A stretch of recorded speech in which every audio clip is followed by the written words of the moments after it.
One day you will wake up and realize you traded your life for comfort, not for purpose, not for meaning, just comfort. And by then, it may be too late. My dear friends, I know many of you are not lazy. You are tired. Tired of trying. Tired of failing. Tired of pretending everything is fine. You scroll. You distract yourself. You tell yourself, I'll start tomorrow. But deep inside, there is a quiet voice whispering, you were meant for more. Today, let us listen to that voice before it becomes silent. Life is not short. It only feels short when we live it unconsciously. If you really think about it, most people don't lose life because they die early. They lose life because they postpone living. Days pass, weeks disappear, years evaporate. And one morning they wake up wondering how time moved so fast. Time didn't move fast. We moved slowly. We wake up tired not because life is heavy, but because the soul is bored. We repeat the same routines, chase the same validations, worry about the same opinions, and then we call it life. But deep down, something feels missing. Not success, not money, meaning. Life becomes wasted not in big dramatic moments, but in small daily compromises. When you silence your inner voice because it's inconvenient. When you choose distraction over discipline. When you trade growth for comfort and call it balance. Slowly, subtly, without realizing it, you start surviving instead of living. The tragedy is not that life ends. The tragedy is that most people never fully begin. We keep telling ourselves, once I settle down, once I get that job, once I have more time, once things improve, but life is not a rehearsal. There is no later version where you suddenly become courageous, focused, and purposeful. The habits you practice today are shaping the person you will become tomorrow. Many people think wasting life means doing nothing. That's not true. Some of the most wasted lives are very busy. Busy chasing approval. Busy proving worth. Busy comparing journeys. Busy pleasing everyone except their own conscience. You can be productive and still be lost. You can be successful and still be empty. Because a full calendar does not mean a fulfilled life. When we don't live consciously, we let external forces decide our priorities. Social media decides what matters. Society decides what success looks like. Fear decides how small we stay. And slowly, the most precious gift we were given, awareness, goes unused. Every breath you take is borrowed. Every morning you wake up is permission granted again. But instead of asking, what kind of life do I want to build? We ask, what will people think? And in that question, life starts slipping away. Wasted life is not about age. I have seen young people who are already tired of living, and old souls who are still deeply alive. Life is not measured in years. It is measured in presence. In how deeply you feel, how honestly you live, how courageously you choose. The moment you start living deliberately, even ordinary moments become sacred. A simple walk becomes gratitude. A quiet morning becomes reflection. A small effort becomes devotion. But when life is lived on autopilot, even blessings feel like burdens. You don't need to do extraordinary things to stop wasting life. You need to do ordinary things with awareness, eat with gratitude, work with integrity, speak with kindness, rest without guilt, grow without comparison. And most importantly, ask yourself uncomfortable questions. Am I living or just passing time? Am I becoming better or just getting older? Am I choosing my values or borrowing them? Because one day, and that day always comes sooner than expected, you will look back. And life will not ask how much you earned or how busy you were. Life will ask something far deeper. Were you present? Were you honest? Did you live consciously? The moment you realize life is not short but sacred, something changes. You stop rushing. You stop wasting energy on nonsense. You stop postponing joy and purpose. You start treating time with reverence. And when that happens, even an ordinary life becomes extraordinary. Not because of what you achieve, but because of how awake you are while living it. Most people don't realize that comfort can be dangerous. Not because comfort is evil, but because it is seductive. Comfort whispers softly, "Stay a little longer, don't push today, you deserve rest," even when you haven't earned it, and slowly, without resistance, life begins to shrink. Comfort feels like safety, but over time, it becomes a beautiful prison. The walls are soft, the bed is warm, the routine is familiar. And that is exactly why people don't notice when their potential starts suffocating. Dreams rarely die from failure, they die from convenience. Think about it. The bed is comfortable, that's why ambition struggles to wake up there. The phone is comfortable, that's why focus disappears. Comfort never screams, it doesn't force. It gently invites you to delay, to postpone, to settle, and settling feels harmless. Until years pass, growth has never lived in comfort. Every transformation, physical, mental, spiritual, begins where comfort ends. Muscles grow when they are stretched. Minds expand when challenged. Souls mature when tested. Yet we have trained ourselves to avoid discomfort at all costs. The moment something feels hard, we escape. We scroll, we numb, we distract. We call it self-care, but often it is self-avoidance. True self-care is not always soft. Sometimes it is firm, sometimes it is disciplined. Sometimes it says, do the hard thing anyway. Comfort makes life easy, but it also makes it small. It limits curiosity. It kills hunger. It reduces life to routines and repeats. And the most dangerous part, comfort convinces you that this is enough. But deep down, you feel it in quiet moments. You sense it when you see someone living with fire. There is more in you. Every time you choose comfort over growth, you make a silent agreement with regret. Not today, not tomorrow, but someday. Because regret is not born overnight. It is accumulated slowly through small acts of avoidance. Comfort asks for nothing, but growth asks for everything. It asks for early mornings when sleep feels better. It asks for effort when quitting feels easier. It asks for courage when fear feels logical. And yes, discomfort is painful, but it is purposeful pain. It stretches you, refines you, reveals strength you didn't know you had. A comfortable life may feel peaceful, but a meaningful life feels alive. Ask yourself honestly, what discomfort am I avoiding right now? What habit am I protecting that is protecting my fear? Often, the breakthrough you are praying for is hidden inside the discomfort you are running from. Leaving comfort does not mean abandoning peace. It means choosing long-term peace over short-term pleasure. It means trading ease today for fulfillment tomorrow.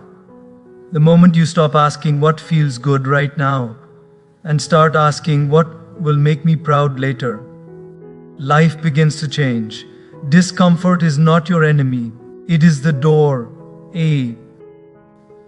On the other side of that door is growth, confidence, and a life that feels earned, not wasted.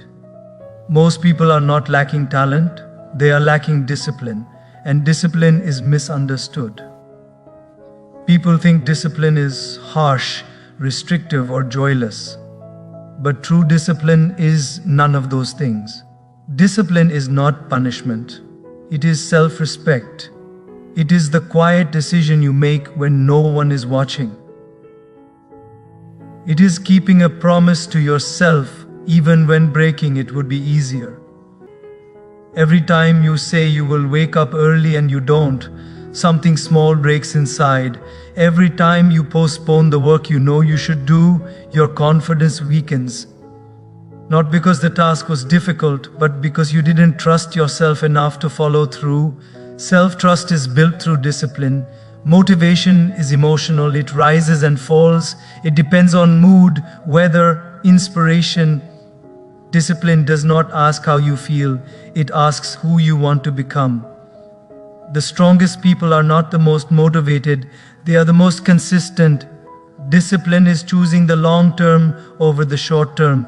It is saying no to comfort today so you can say yes to peace tomorrow. It is respecting your future enough to act in the present. We often say, I'm waiting to feel ready. But readiness is built after action, not before. Small disciplines change the direction of your life. Waking up on time, reading instead of scrolling, finishing what you start, speaking truth gently but firmly. These are not dramatic actions, but they are powerful. A river does not carve rock with force, it does so with consistency. Discipline creates momentum, momentum creates confidence, confidence creates identity, and identity shapes destiny. When discipline becomes a habit, effort becomes lighter. What once felt painful becomes normal. What once felt impossible becomes expected. And here is something important. Discipline is not about perfection. You will fail. You will miss days. You will fall short. Discipline is about returning again and again without self-hatred. The disciplined person does not ask, am I inspired today? They ask, what is required of me today? And when discipline is guided by purpose, it transforms into devotion. Your work becomes prayer. Your effort becomes offering. Your consistency becomes worship. You don't need extreme routines. You need honest routines. Ones you can keep.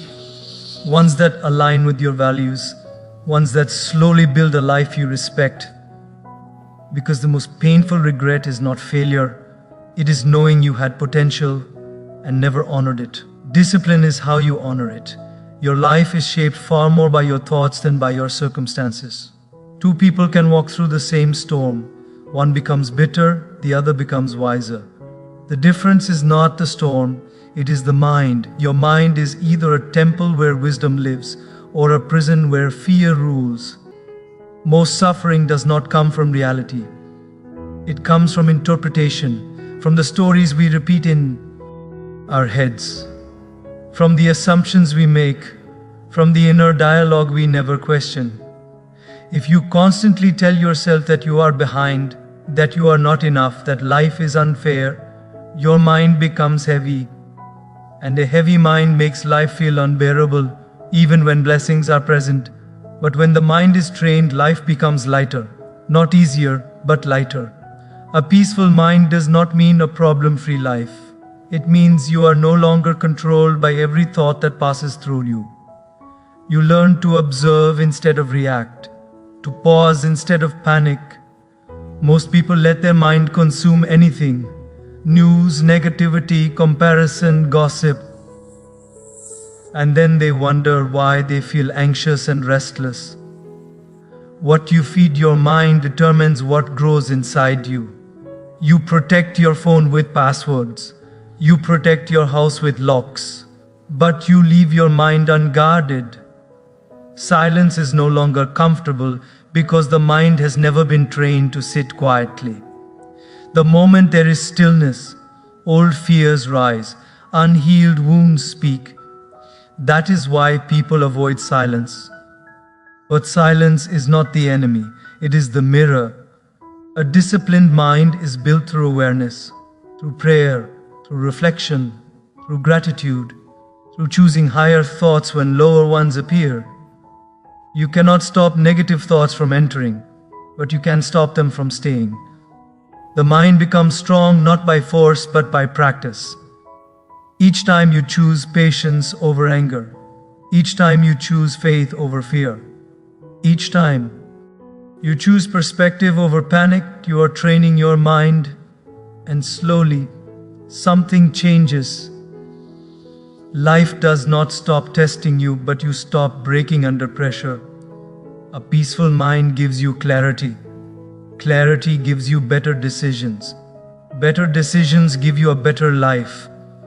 When the mind becomes a temple, even chaos outside cannot disturb the peace inside. This is inner freedom. And without it, no external success will ever feel enough. There comes a point in life when you realize that chasing happiness directly is exhausting. The more you run after it, the further it seems to go. That is because happiness is not found in accumulation, it is found in a contribution. A life centered only around me eventually feels empty. Not immediately, but inevitably, when everything you do is about what you get, what you gain, what you achieve, something inside remains unsatisfied. Because the soul is not nourished by consumption, it is nourished by connection. Service is not about being superior, it is about being useful. The moment you shift from asking, "What do I deserve?" to asking, "Who can I help?" life changes texture. Your problems don't magically disappear, but they stop feeling so heavy. Because purpose has a strange way of shrinking pain. Giving is not always about money. Sometimes it is time, sometimes attention, sometimes listening without trying to fix, sometimes simply showing up when it would be easier not to. Here is the beautiful paradox: the more you give, the more you receive, not always in material ways, but in peace, meaning, and self-respect. Service grounds you. It reminds you that you are part of something bigger than your own worries. It humbles the ego and lifts the spirit at the same time. The happiest people are not the most successful, they are the most useful. When you serve without expectation, life responds without calculation. You may never see immediate rewards, but something inside becomes lighter. You sleep better, you live fuller, you walk with quiet confidence. A life lived only for the self eventually collapses under its own weight. But a life lived for others expands endlessly. And the beautiful thing is this: you don't have to wait to be successful to serve. Service itself is success. Pain is something most people spend their entire lives trying to avoid. But what if pain is not your enemy? What if pain is actually one of life's greatest teachers? Every meaningful transformation is born in discomfort, not because suffering is noble, but because growth demands friction. If you look back honestly, the moments that shaped you the most were not the easy ones. They were the moments when you were broken, confused, humbled, or forced to rebuild. Pain strips away illusion. It reveals what truly matters. We often ask, why is this happening to me? But a better question is, what is this trying to teach me? Pain arrives to correct direction, not to destroy destiny. The problem is not pain, it is resistance. When we fight pain, it multiplies. When we learn from it, it transforms. Failure humbles the ego. Loss deepens compassion. Rejection builds resilience. Silence strengthens self-awareness. Gold is not purified by comfort, it is refined by fire. Avoiding pain may feel like protection, but it actually delays maturity. Those who run from pain often remain shallow.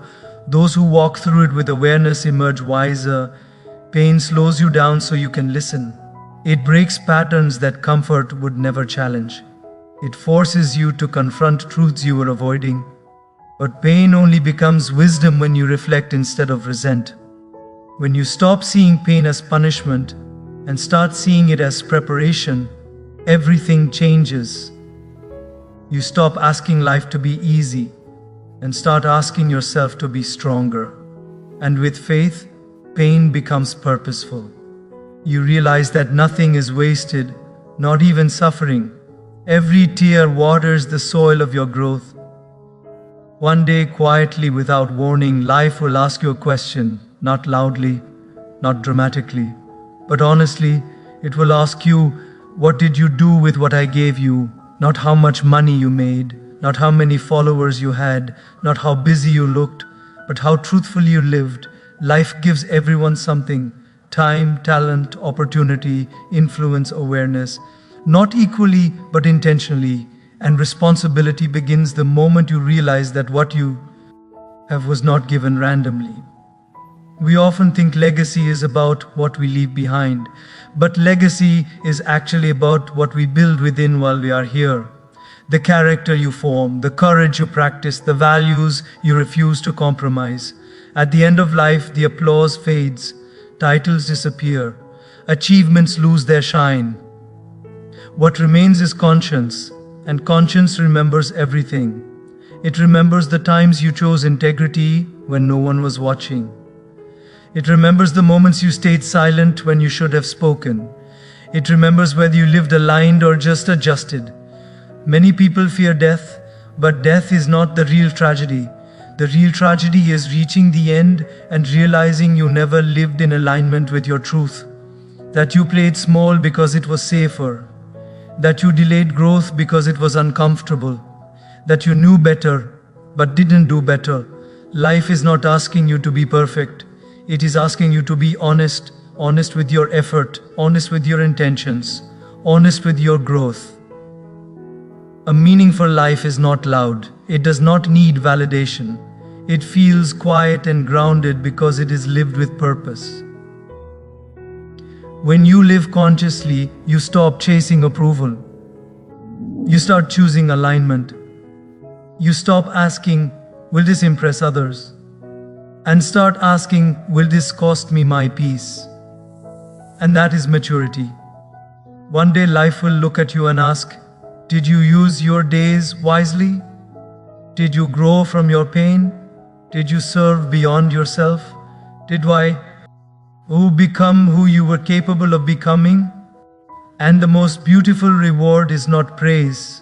It is being able to answer quietly and confidently, yes, I tried, I lived, I did not waste it, because a life lived with awareness, discipline, service, faith, and courage, no matter how simple, is never wasted.